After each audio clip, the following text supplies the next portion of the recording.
தள்ளுபடி அத்தனை பேரும் அல்லம்படி 6 முதல் 60% வரை ஆடி தள்ளுபடியுடன் சூப்பர் சரவணா ஸ்டோர்ஸ், சென்னை, மதுரை, கோவை.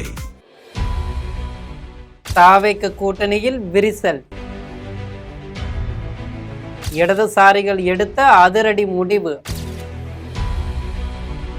அரசியல் கணக்கு என்ன? தாவேக ஆட்சி முட்டுக் கொடுத்த கூட்டணி கட்சிகள் தற்போது தாவேகாவின் கூட்டணி கட்சிகளுக்கான ஆலோசனை கூட்டத்தில் பங்கேற்காதது ஆச்சரியக்குறியை ஏற்படுத்தியிருக்கு. அந்த ஆச்சரியக்குறியின் சுவாரஸ்யமான அரசியலாளர்களின் கருத்தை நம் ஜெம் தொலைக்காட்சி மூலம் பார்த்தரலாம்.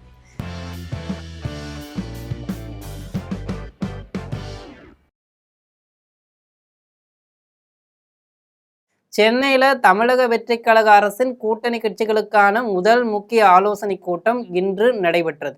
அதில் இடதுசாரி கட்சிகள் பங்கேற்காத முடிவு அரசியல் வட்டாரங்களில் கவனத்தை ஈர்த்திருக்கு.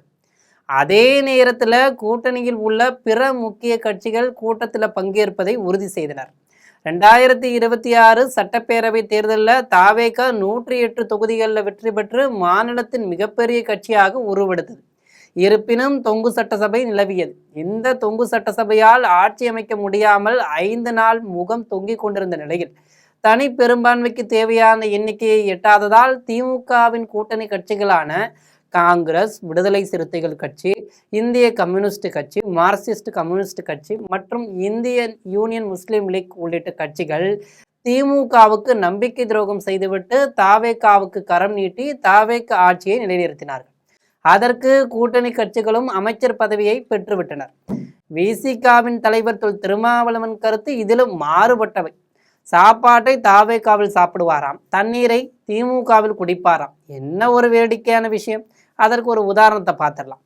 தாவேக ஆட்சி அமைந்த பிறகு நடைபெறும் முதல் முக்கிய கூட்டணி கட்சிகள் ஆலோசனை கூட்டம் என்பதால் இந்த சந்திப்புக்கு அரசியல் முக்கியத்துவம் அதிகரிச்சிருந்துச்சு.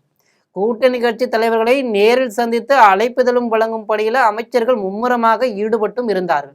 விடுதலை சிறுத்தைகள் கட்சி தலைவர் திருமாவளவன், மதிமுக பொதுச் செயலாளர் வைகோ மற்றும் இந்திய யூனியன் முஸ்லீம் லீக் தலைவர் காதர் மொய்தீன் உள்ளிட்டோருக்கு அமைச்சர்கள் நேரில் அழைப்பும் விடுத்திருந்தார்கள். இக்கூட்டத்தில் கலந்து கொண்டு தங்களது கருத்துக்களை பகிர்ந்து கொள்ளுமாறும் கேட்டுக்கொண்டு உள்ளனர். இந்த கூட்டத்தில் கூட்டணி அரசின் எதிர்கால செயல்பாடுகள், சட்டப்பேரவை திட்டங்கள் மற்றும் இடைத்தேர்தல் தொடர்பான அரசியல் நிலவரங்கள் குறித்தும் விவாதிக்கப்பட்டது. இதற்கிடையில இந்திய கம்யூனிஸ்ட் கட்சி மற்றும் மார்க்சிஸ்ட் கம்யூனிஸ்ட் கட்சி இந்த கூட்டத்தில் பங்கேற்க போவதில்லை என அறிவித்திருந்தார்கள். அவர்கள் அரசுக்கு வெளியிலிருந்து ஆதரவளித்து வருவதால் இந்த முடிவை எடுத்ததாக தெரிவித்திருந்தனர்.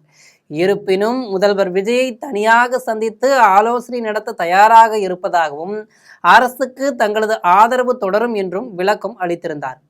இதனால் கூட்டணிக்குள்ள கருத்து வேறுபாடு இல்லை என்றாலும் இடதுசாரிகளின் இந்த நிலைப்பாடு அரசியல் வட்டாரங்களில் பெரும் விவாதத்தை கிளப்பியிருக்கு.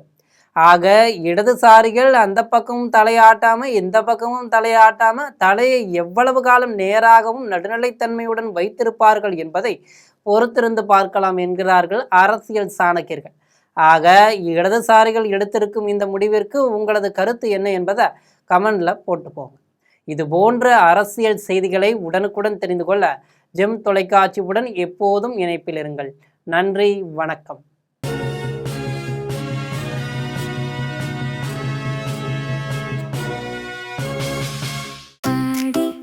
தள்ளுபடி அத்தனை பேரும் அல்லம்படி 6 முதல் 60% வரை ஆடி தள்ளுபடியுடன் சூப்பர் சரவணா ஸ்டோர்ஸ், சென்னை, மதுரை, கோவை.